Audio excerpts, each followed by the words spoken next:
अस्सलाम वालेकुम dear students, मेरा नाम है मुशर्रफ चांद। आज का जो हमारा टॉपिक है how to balance the chemical equations. अपना टॉपिक स्टार्ट करने से पहले मैं आपको बताना चाहूँगा कि जो मेरा चैनल जिन स्टूडेंट्स ने, जिन दोस्तों ने और जिन बहनों ने मेरा चैनल सब्सक्राइब नहीं किया, सबसे पहले वो सब्सक्राइब कर लें ताकि मेरे आने वाली हर न्यू वीडियो जो है आप तक पहुँच सके। ठीक है, आज का जो हमारा टॉपिक है how to balance the chemical equation. Chemical किसी भी इक्वेशन, जो केमिकल इक्वेशन होती है उसको किस तरह से हमें बैलेंस करना चाहिए। ठीक है, सबसे पहले हमारी जो सबसे पहले जो हमारी इक्वेशन है वो है H2 plus O2 reaction H2O। ठीक है, ये हमारी पहली इक्वेशन है। अब यहाँ पे जो है ना हमारे पास जो इक्वेशन है, सबसे पहले हमें ये जान लेना चाहिए कि इस इक्वेशन में कितने गैसेस हैं। हमारे पास इस इक्वेशन में कितनी गैसेस हैं? हमारे पास इस इक्वेशन में दो गैसेस हैं। किसी भी इक्वेशन को सॉल्व करने से पहले हमें ये बताना चाहिए कि एक इक्वेशन को तीन पार्ट्स में डिस्ट्रीब्यूट करना चाहिए। ठीक है, तीन हिस्सों में एक जो इक्वेशन होती है वो बटी हुई होती है। सबसे पहले डिस्ट्रीब्यूट करते हैं एक इक्वेशन को। ये जो साइन है हमारे पास, इस चीज को हम कहते हैं रिएक्शन। ठीक है, रिएक्शन इज प्रोसेस के प्रोसेस से पहले हमारे पास क्या गैस बन रही है और प्रोसेस के बाद हमारे पास क्या गैस बन रही है। प्रोसेस से पहले देखें हमारे पास H2 अलग है और O2 अलग है। H means hydrogen. हाइड्रोजन क्या होता है? हाइड्रो मींस वाटर, जन मींस प्रोड्यूसर, यानी कि वाटर प्रोड्यूसर। ऑक्सीजन हमारे पास गैस है। रिएक्शन के बाद जब ये दोनों गैसेस आपस में मिलकर बन रही हैं तो ये हमारे पास फॉर्मूला बन गया वाटर का। ठीक है, रिएक्शन से जो पहले प्रोसेस है इसको हम कहते हैं रिएक्टेंट्स, और रिएक्शन के यानी कि प्रोसेस के बाद का जो अमल होता है इसे हम कहते हैं प्रोडक्ट।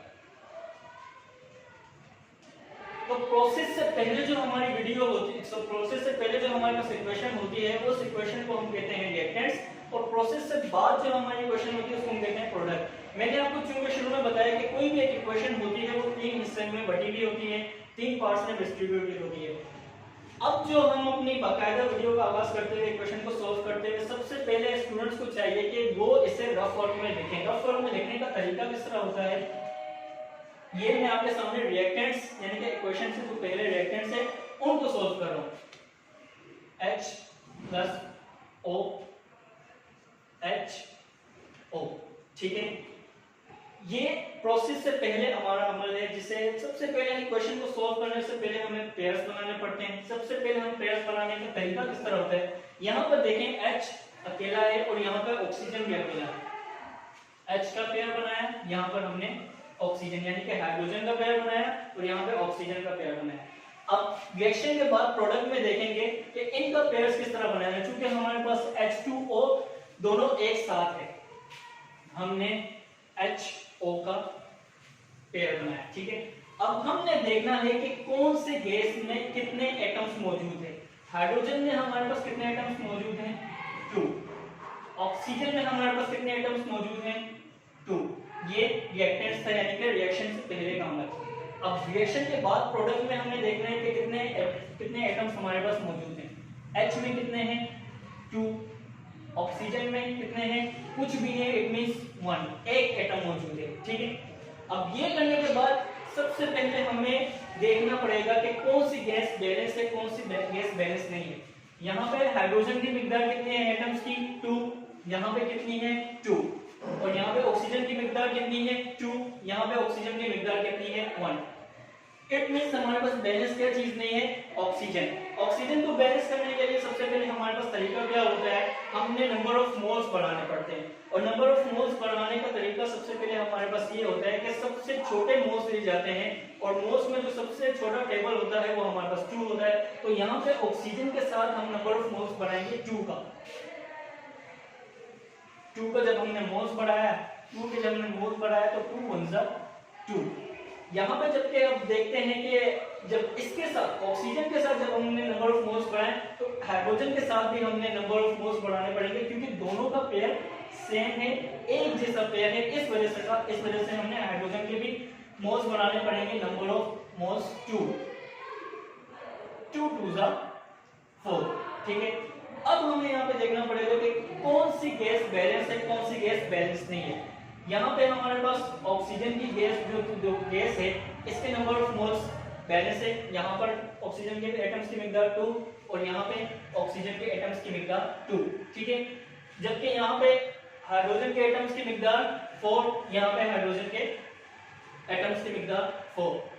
क्योंकि हमारे पास बैलेंस क्या चीज नहीं है, हाइड्रोजन, तो हमें बैलेंस करने के लिए यहाँ पे भी क्या बनाने पड़ेंगे, नंबर ऑफ मोल्स। और नंबर ऑफ मोल्स बढ़ाने के लिए सबसे पहले हम छोटे टेबल का इस्तेमाल लेते हैं। छोटा टेबल हमारे पास कौन सा है, 2। जब 2 नंबर ऑफ मोल्स बढ़ा है तो 2 2 4। अब यहाँ पर हम देखेंगे कि कौन सी गैस बैलेंस है, कौन सी गैस बैलेंस नहीं है। हाइड्रोजन की मिकदार यहाँ पे हमारे पास कितनी है, 4। यहाँ पे हाइड्रोजन की मिकदार हमारे पास कितनी है, 4। और नीचे ऑक्सीजन की हमारे पास मिकदार कितनी है एटम्स की, 2। और यहाँ पे ऑक्सीजन की हमारे पास मिकदार कितनी है, 2। फिर दोबारा से हम इसी इक्वेशन को बिल्कुल सेम एज यहाँ पे लिखेंगे, H2 plus O2 reaction H2O, ठीक है। अब इस इक्वेशन को बैलेंस करने का तरीका किस तरह है, हमारे पास अक्सर स्टूडेंट्स यहाँ पर कंफ्यूज हो जाते हैं कि हमने एक इक्वेशन को जो है बैलेंस किस तरह से करना है। बैलेंस करने का तरीका किस तरह है, रिएक्शन यानी कि प्रोसेस से पहले जो हमने नंबर ऑफ मोल्स किसके साथ बढ़ाए थे, यहाँ पे हाइड्रोजन के साथ या ऑक्सीजन के साथ। तो हमने रिएक्शन से पहले हाइड्रोजन के साथ नंबर ऑफ मोल्स बढ़ाए थे कितने, 2। हाइड्रोजन के साथ सॉरी ऑक्सीजन के साथ चूंकि हमने कोई मोल्स बढ़ाए नहीं थे, इस वजह से ऑक्सीजन बैलेंस का बैलेंस, ठीक है। यहाँ पे हमने नंबर ऑफ मोल्स किसके साथ बढ़ाए थे, रिएक्शन के बाद दोनों के एलिमेंट्स के साथ बढ़ाए थे, ठीक है। तो नंबर ऑफ मोल्स दोनों एलिमेंट्स के साथ बढ़ाए थे, तो यहाँ पर हम क्या लिख देंगे, 2। हमारी फर्स्ट इक्वेशन हो गई बैलेंस। क्योंकि ये हमारी फर्स्ट इक्वेशन थी। नंबर 2 इक्वेशन सॉल्व करने का तरीका देखें हमारा, C+O2 रिएक्शन CO। क्योंकि पहली इक्वेशन में जो हमारे पास जो गैस थी वो थी H+O2 H2+O2 रिएक्शन H2O, और दूसरी जो इक्वेशन में हमारे पास है C+O2 रिएक्शन CO। C का मतलब होता है कार्बन, कार्बन हमारे पास एलिमेंट है, O2 मींस ऑक्सीजन। जब कार्बन और ऑक्सीजन को मिलाया गया तो हमारे पास जो एलिमेंट बना वो है, हमारे पास जो गैस बनी कार्बन मोनोऑक्साइड। अगर यहाँ पर O होता तो हमारे पास मिलकर बनती कार्बन डाइऑक्साइड गैस। चूंकि हमारे पास है C+O2, हमारे पास है कार्बन मोनोऑक्साइड। इस इक्वेशन को सोल्व करने का तरीका किस तरह से होगा, सबसे पहले हमने, चूंकि मैंने आपको पहली इक्वेशन में आपको बताया कि किसी भी इक्वेशन को सोल्व करने के लिए उसके 3 पार्ट्स होते हैं। कौन कौन से, रिएक्टेंट्स, रिएक्शन, प्रोडक्ट, ठीक है। यहां पे भी हमने आपको बता दूं, रिएक्टेंट्स,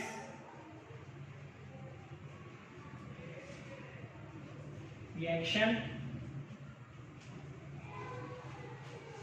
प्रोडक्ट, ठीक है। ये चीज रिएक्शन है। रिएक्शन कहते हैं प्रोसेस, प्रोसेस मतलब अमल के अमल से पहले हमारे पास गैस क्या होती है और अमल के बाद हमारे पास गैस क्या है। चूंकि अमल के पास जो है हमारे पास कार्बन और ऑक्सीजन, कार्बन एलिमेंट है, ठीक है, ऑक्सीजन गैस है। जबकि एलिमेंट और गैस को जब मिला के बनाया गया तो हमारे पास क्या मिलकर बना, कार्बन मोनोऑक्साइड। इसको सोल्व करने का तरीका किस तरह, सबसे पहले रिएक्टेंट्स को उतारेंगे CO, फिर प्रोडक्ट उतारेंगे CO। चूंकि मैंने पहले आपको स्टूडेंट्स बताया कि सबसे पहले पेयर बनाने पड़ते हैं, चूंकि रिएक्शन से पहले जो होते हैं रिएक्टेंट्स हमारे पास अलग अलग पेयर होते हैं, C अलग है जबकि O यानी कि ऑक्सीजन अलग है, बिल्कुल अलग पेयर है। कार्बन भी हमारे पास अलग मौजूद है और ऑक्सीजन भी हमारे पास अलग मौजूद है। जबकि यहाँ पे रिएक्शन के बाद हमारे पास क्या अमल है, कार्बन मोनोऑक्साइड, और दोनों का पेयर बन रहा है चूंकि दोनों एक साथ है, C+O यानी कि दोनों कार्बन मोनोऑक्साइड। अब इनके यहाँ पे एलिमेंट्स देखेंगे कि कौन से एलिमेंट के कितने एटम्स मौजूद है हमारे पास। C के हमारे पास कुछ मौजूद नहीं है, तो इट मींस हमारे पास नंबर ऑफ एटम्स कितने होंगे 1। ऑक्सीजन के साथ जबकि 2 है, तो ऑक्सीजन के हमारे पास नंबर ऑफ एटम्स कितने होंगे 2। प्रोडक्ट की तरफ आते हैं, कार्बन में हमारे पास कोई एलिमेंट मौजूद कोई एटम मौजूद नहीं है, तो इट मींस 1। जबकि ऑक्सीजन में भी हमारे पास कोई एटम मौजूद नहीं, तो इट मींस यहां पर भी हम 1 लिखते हैं। अब इसमें देखते हैं, क्योंकि मैंने पहली वीडियो में आपको पहली क्वेश्चन में आपको बताया कि कौन से एलिमेंट की जो एटम है वो हमारे पास बैलेंस है और बैलेंस नहीं है, ठीक है। यहाँ पे हम देखते हैं कार्बन, हमारे पास कार्बन के एटम्स की मिकदार कितनी है 1, ठीक है। यहाँ पे कितनी है 1, और यहाँ पे ऑक्सीजन के एटम्स की मिकदार कितनी है 2, और यहाँ पे ऑक्सीजन के एटम्स की मिकदार कितनी है 1। इट मींस हमारे पास यहाँ पे कौन सी चीज बैलेंस नहीं, कौन सी गैस बैलेंस नहीं, ऑक्सीजन। जबकि हमें बैलेंस करने के लिए नंबर ऑफ मोल्स बनाने पड़ते हैं, और नंबर ऑफ मोल्स बनाने का तरीका ये होता है कि सबसे छोटा टेबल हमने पढ़ना होता है, और सबसे छोटा टेबल हमारे पास मौजूद होता है 2 का। नंबर ऑफ मोल्स हमने यहाँ पे 2 बढ़ा दिए, तो 2 का टेबल पढ़ेंगे, 2 1 जा 2। चूंकि ऑक्सीजन के साथ हमने नंबर ऑफ मोल्स 2 बढ़ाया है, तो इट मींस कार्बन के साथ भी बढ़ाना पड़ेगा, क्योंकि दोनों का पेयर है। 2 1 जा 2। अब यहाँ पे देखते हैं ऑक्सीजन बैलेंस हो गया, और यहाँ पे ऑक्सीजन, यहाँ पे भी ऑक्सीजन बैलेंस हो गया, जबकि यहाँ पे अब कार्बन जो है हमारे पास अनबैलेंस है। तो कार्बन को बैलेंस करने के लिए यहाँ पे हम क्या करेंगे, नंबर ऑफ मोल्स बनाएंगे, और नंबर ऑफ मोल्स बनाने का तरीका मैं आपको बता चुका हूँ कि नंबर ऑफ मोल्स बनाने का तरीका हमारे पास टेबल पढ़ना होता है, और नंबर ऑफ मोल्स हमेशा हम स्टार्ट करते हैं छोटे टेबल से, और छोटा टेबल हमारे पास होता है 2 का। 2 1 जा 2, ठीक है। अब हमारे पास जो देखेंगे कि यहाँ पे कार्बन के एटम्स की मिकदार कितनी है 2, और यहाँ पे कार्बन के एटम्स की मिकदार कितनी है 2। यहाँ पे ऑक्सीजन के एटम्स की मिकदार कितनी है 2, और यहाँ पे ऑक्सीजन के एटम की मिकदार कितनी है 2। इट मींस इक्वेशन हमारे पास बैलेंस होगी है। तो इसी इक्वेशन को दोबारा सेम एज हम लिखेंगे C+O2 रिएक्शन कार्बन मोनोऑक्साइड। फिर से मैं कहूंगा स्टूडेंट्स इस मुकाम पर, इस जगह पर आके कंफ्यूज हो जाते हैं कि हमने इक्वेशन को बैलेंस किस तरह से करना है। तो रिएक्टेंट्स में हमने सबसे पहले देखना है कि नंबर ऑफ मोल्स हमने कौन से एलिमेंट या कौन से गैस के साथ बनाया। नंबर ऑफ मोल्स हमने कौन से एलिमेंट के साथ बनाए थे, कार्बन के साथ। ऑक्सीजन के साथ तो हमने नंबर ऑफ मोल्स बनाए नहीं, ठीक है। जबकि प्रोडक्ट में रिएक्शन प्रोसेस के बाद हम देखते हैं दोनों एलिमेंट और गैस दोनों के साथ जो है हमने नंबर ऑफ मोल्स बढ़ाए थे, और कितने बढ़ाए थे 2। ये हमारी इक्वेशन होगी बैलेंस।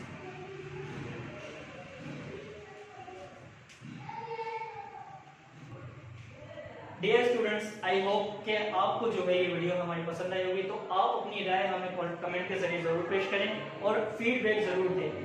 जिन स्टूडेंट्स को इन क्वेश्चन सॉल्व करने में मसला हो तो हमें कमेंट में जरूर दें। जज़ाकल्लाह, अल्लाह हाफिज़, अल्लाह हिफ्ज़ व नासिर, थैंक यू।